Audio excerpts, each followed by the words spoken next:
বীরভূমের সিউড়িতে জেলা শাসকের দপ্তরে বিজেপির ওবিসি মোর্চার ডেপুটেশন ঘিরে উত্তেজনা। পুলিশের সাথে ধস্তাধস্তি বিজেপি কর্মীদের।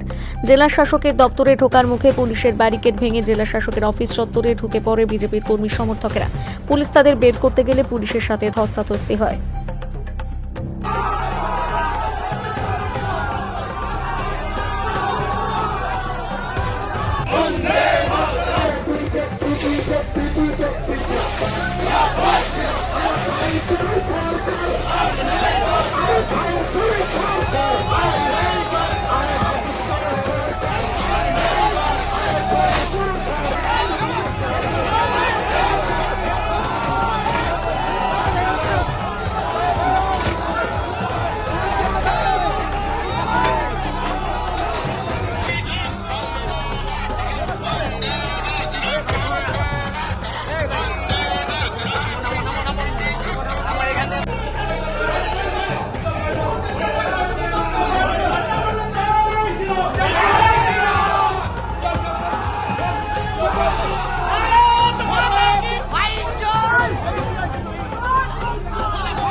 দেখুন, তৃণমূলের রাজ্যে যেভাবে ওবিসি সমাজকে হেনস্থা করা হচ্ছে, কামার, কোমর, তেলি, আজকে গোয়ালা, এদেরকে বঞ্চিত করে শুধুমাত্র ভোটের স্বার্থে মাইনরিটির লোকেদেরকে, মুসলিম সমাজের লোকেদেরকে এক গ্রুপ বি গ্রুপ করে ওবিসি সার্টিফিকেট দেওয়া হয়েছে এবং তাদেরকেই সমস্ত সুযোগ সুবিধা দেওয়া হচ্ছে। আজ ভারতীয় জনতা পার্টি আমাদের নেতা অমৃতলাল ঘোষের নেতৃত্বে ওবিসি সমাজের অধিকার রক্ষার জন্য ওবিসি অধিকার রক্ষা যাত্রা করেছে।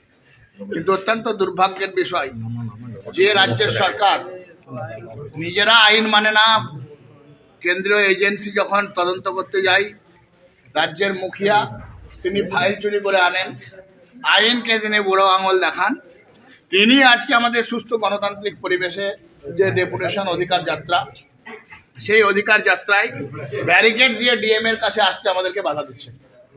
স্বাভাবিকভাবে আমরা পার্টির ওবিসি সমাজের লোকেরা আমাদের ক্ষিপ্ত হয়ে তার প্রতিবাদ জানিয়েছি আমরা।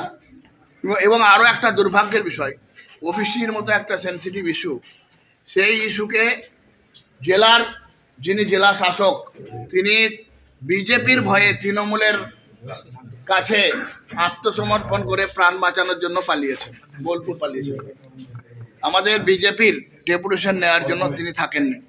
তার জন্য আমরা অত্যন্ত মর্মাহত। এই যে মেরুদণ্ডহীন যদি ডিএম থাকে, তাহলে গণতন্ত্র কতটা সুরক্ষিত থাকবে, এই নিয়ে আমরা চিন্তিত। পুলিশের সঙ্গে পুলিশ তো তৃণমূলকে গার্ড দিতে বাধ্য। কি কারণে? একটা গণতান্ত্রিক আন্দোলন, সেই আন্দোলনে ব্যারিকেড তৈরি করবে। আমরা তো ডেপুটেশন দিতে এসেছি, আমরা তো ভাঙচুর করতে আসিনি। কেন ব্যারিকেড দেবে? আর উপরে এসে আবার এডিএম এর সঙ্গে কেন চিৎকার করা থাকবে? এডিএম কেন নেবে? ডিএম কেন পালিয়েছে? ডিএম তৃণমূলের ভয়ে বিজেপির নেতাদের সঙ্গে ফুল দিতে এলে ফুল নেওয়ার ছবি পোস্ট করতে পারে না। ডিএম তৃণমূলের নেতাদের সঙ্গে ছবি পোস্ট করে দাঁত কালা এখানে। আর আমরা কি মানে বানের জলে ভেসে এসেছি নাকি? বিজেপি 21খানা রাজ্য চালায়, আমরা 21খানা রাজ্য আমাদের দল চালায়। আমরা কি করতে হবে কি করতে হবে না আমরা জানি। সুতরাং ডিএম এর দ্বিচারিতা আমরা মানব না।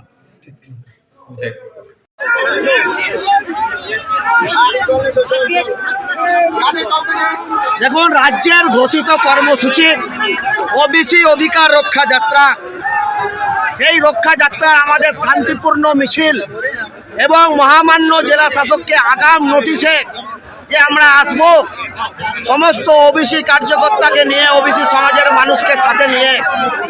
কিন্তু আসতে গিয়ে যে শান্তিপূর্ণ আন্দোলন চলছিল, মিছিল চলছিল, আসতে গিয়ে দেখা যাচ্ছে কিছু চটিচাটা আইসি তার নেতৃত্বে আজকে আমাদেরকে ঘেরাও করে, গেট লাগায়। এই ধরনের আচরণ ওনারা বিজেপির উপরেই করতে পারেন। বিজেপির তৃণমূলের ঘাড়ে নিঃশ্বাস ফেলছেন এবং পুলিশ প্রশাসনকে হুঁশিয়ারি দিচ্ছে আপনাদের মাধ্যম দিয়ে, আপনারা যতই কেস লাগান, যতই যা করুন, আগামী দিনে সিউড়ি থানা আমরা ঘেরাও করব। আমরা অনেক আইসিকে পেরিয়ে এসেছি, ইনি কত বড় আইসি সেটাও আমরা দেখবো, চোখে চোখ রেখে লড়াই হবে। আজকে 10 দফা দাবি আছে। সেই দাবি হচ্ছে মন্ডল কমিশনের সুপারিশ অনুযায়ী ওবিসি সংরক্ষণ দিতে হবে। ধর্মের ভিত্তিতে দুদল গাইদের এই সরকার যে দুদল গাইদের ওবিসি ক্যাটাগরিতে ফেলে দিচ্ছে, তার তীব্র প্রতিবাদ আমরা করছি। এবং সাথে সাথে সুপ্রিম কোর্টের কেস পেন্ডিং আছে, সেই সুপ্রিম কোর্টের তোয়াক্কা না করে সংখ্যালঘুর ভোট বাড়ানোর জন্য এই সরকার মুসলিম দুদল গাইদের ওবিসি ক্যাটাগরিতে ফেলছে। আমরা এক তীব্র আন্দোলন করব মহামান্য জেলা শাসকের কাছে। কোনো কর্মী ঢোকেনি, আমাদের আন্দোলন শান্তিপূর্ণ আন্দোলন চলছিল।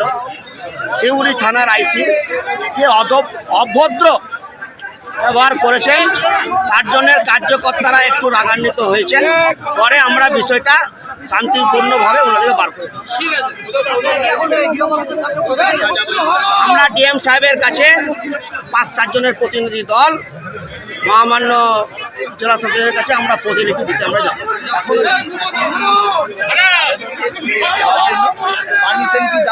আমাদের আগেই ওনাকে সূচনা দেওয়া আছে, ইন্টিমেশন দেওয়া আছে, তো সেই নিয়ে কোনো বিষয় নাই। উনি জানেন যে আমরা